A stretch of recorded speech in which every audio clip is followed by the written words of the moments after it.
চাওকচোন স্পেচিয়েল খানা স্পেচিয়েল মানে কি আজি মঙলবাৰ এইখিনি বিট চালাড এনে অকণমান আলু ভাজি আছে জলকীয়া আছে ইয়াত আছে তোমাৰ অমিতা তাৰপিছত আলু নিউট্ৰেলা চব মিক্স কৰি বনাইছোঁ তাৰপিছত এইখিনি আছে উৰহি চব্জি আৰু এইখিনি পুৰা ভাত লৈ লৈছোঁ চব আজি একদম পুৰা ঠিকছে খাম দেই ভাত খাবলৈ বহি গৈছোঁ আজি একদম মানে মঙলবাৰ দিনাখন বিশেষকৈ একদম পুৰা নিৰামিষ মানে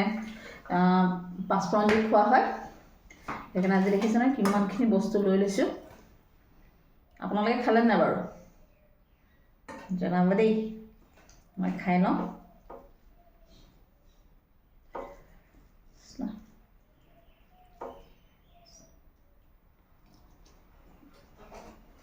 আপোনালোকে উৰহি চব্জিটো খাই ভাল পায়নে বাৰু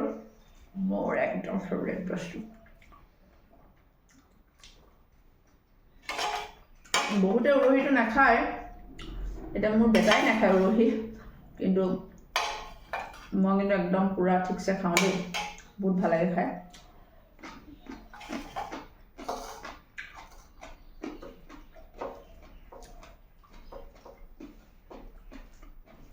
মঙলবাৰ হ'লে আচলতে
এটা কথা কওঁ ভাবিছোঁ ভাত খাই মোৰ এজন বন্ধুৱে মোক সুধিছিলে মেডিটেশ্যন কৰাৰ পিছত কেনেকুৱা এটা মানে অনুভৱ হয় মই এটা এনচাৰে দিছিলোঁ মেডিটেশ্যন যদি কৰি তোমাৰ এটা কথা মনত ৰাখিবা মেডিটেশ্যন কৰি তুমি বহুত শান্তি পাইছা বহুত শান্তি পাব লাগিব বহুত ভাল লাগিব মানে কয় যে স্বৰ্গ সুখ মেডিটেশ্যনত আছে বোলো যদি তুমি পাইছা তুমি জানিবা তুমি ছাকচেছ তেতিয়া মোক কৈছে একদম ৰাইট বহুত ডাঙৰ কথা কৈছা এইটো আচলতে পাবৰ কাৰণে প্ৰেক্টিচ লাগিব মানুহে এদিনতে পোৱা বস্তু নহয় মই তেনেকৈ ক'লোঁ যাক কৈছোঁ বুজি পাইছোঁ কথাটো এইটো মানে মানুহে এদিনতে ল'ম বুলি ক'লে নোৱাৰে কৰিব লাগিব প্ৰেক্টিচ কৰিব লাগিব ভাত খোৱাৰ সময়তে সেইবোৰ কথাই পাতিলোঁ ন বেয়া নাপাব দেই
খাই লওঁ হা